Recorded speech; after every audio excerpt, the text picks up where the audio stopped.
Well, this is John Black, super chemist. Walmart has a floodlight, right? That's another thing I wanted to bring up first of all. You don't want to get a LED that looks like one of those incandescent lights bulbs. You know what I mean? Because that's going to produce light going all over the place, three-dimensionally out as a sphere. You know what I mean? You want a floodlight type bulb that looks like this, a floodlight. You still want the kind that screws into a regular, light. But you want it to be LED like this. That way you can shine. You can have your reaction right here and shine this right, directly into the reaction, right? So, anyways, what Walmart has one of these floodlights, right? It's LED, only blue LED. And usually when they do LEDs, this is how they put it on the box. They'll have 2 wattages. And what that is this is the real wattage that you'll be using. You know what I mean? This floodlight that they're selling needs 13 watts of power. Okay. This first number they give you, that's what it's comparable to. It's comparable to a 90-watt regular light bulb. You look up on the chart, 90 would be right here, regular light bulb, right above 100. And look at the lumens, 1400. See how it's right in between there. But they both, a 13-watt LED and a 90-watt regular light bulb, both produced 1,400 lumens, which is well above the 1,000 lumens that we said the sun gives us, right? So if you put this light up to your face, like right to your face, it's going to be just as bright as the sun if you just look up at the sun and look at it. It should be even brighter because it's 1,400 lumen, right?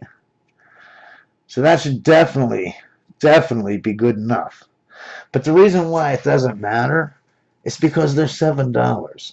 Okay, they're not $100 million. You don't have to go online and have a credit card and find it and do some kind of weird thing where you're trying to convert because LEDs need a special they work on DC, you know what I mean, and they can work on AC, which is another thing that I guess I should have brought that up, is if you work an LED on AC, you have a sine wave for the electricity, right? And when the electricity is up on this way, it will produce the light, but when it's on the down low, it turns the light bulb off, turns it on, turns it off, turns it on, turns it off, and it keeps flickering it on and off, on and off. Of course, this is moving so fast, the sine wave, you can't see it turning on and off. It's impossible. It's doing it too fast. So it looks like it's just a constant light. But it doesn't really matter, but half of your power isn't coming through, you know what I mean? When it's on the down low, it shuts the light off. But it doesn't matter, that's irrelevant. But that's just a little FYI on the side. But my whole point is you can buy 4 of these light bulbs and it still only costs you 4 times $7. Say with tax, $30 for 4 bulbs that are these floodlights that are LED blues. And you can just surround your reaction with those 4 bulbs, you know what I mean? Or floodlights, all just shining all directly into the same place. You can also use mirrors. Put the blue light on one side, and on the other side of the reaction, put a mirror. And watch this.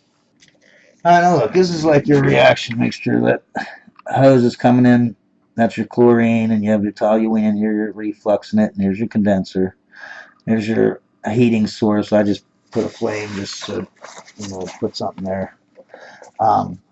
But my point here is this. This LED cannot take heat. Okay, LEDs do not like heat. I mean, the nice thing is most of them don't heat up themselves. I don't know if this one does. I know it won't heat up as much as a regular floodlight. But you should maybe put a piece of glass because all visible light will go through glass. As long as it's transparent, it'll all make it through. Um, so just put a piece of glass in between and shine your light. Get it right up to the glass, an inch away, so it's not touching the glass. And, and this glass here will take the heat and reflect it away so that the light bulb isn't getting too hot. And the other thing is the mirror. Is you can put a mirror on this side right here, right? Over here. And then when your light shines this way, it'll hit that mirror and bounce back so that, a lot of the light that you lost is bounced back into the reaction. Okay, you can put three mirrors, one, in front, one in back, or one on both sides and one in the back. It'll shine in and just bounce off, and then maybe even put one behind this light so that it almost is closed in by a mirror. The other thing is, I already said in the benzyl chloride video how you should cover up everything before the tube, where the tube it's not in contact with any toluene. You should cover that all up with tin foil to get no light should go in there. The same way with your chlorine apparatus that's making the chlorine to bubble it in. Everything should be covered with tin foil big time. And then the light should not only be shine where the chlorine is bubbling out here, right? You should have this whole round bottom flask should be having light on it all the way up to halfway up to the condenser, because you want any chlorine that might have escaped, because you're going to be refluxing this stuff, so you will have, vapors of toluene in the condenser, right? And you want that light up there just in case any chlorine makes it up that far. The light will turn it into a free radical and it'll react, hopefully making the benzyl chloride before it escapes. So have your light from the bottom of the flask all the way to the top, halfway up the condenser. Now we'll be doing my first free radical halogenation this winter on DCM, that's dichloromethane. And I'm going to try to make tetrachloromethane. And I'm just going to use blue light. I'm not going to use any sun, no UV, no violet light, no green light or any longer wavelengths than that. And then I will move on to the benzyl one, just to see how good to get the intensity right. Maybe I do need 2 bulbs. So I'm going to start out with 1 bulb and go from there. I think I'm running out of time here, so I'm going to have to cut this off. Y'all have a great day, and always remember, science is great.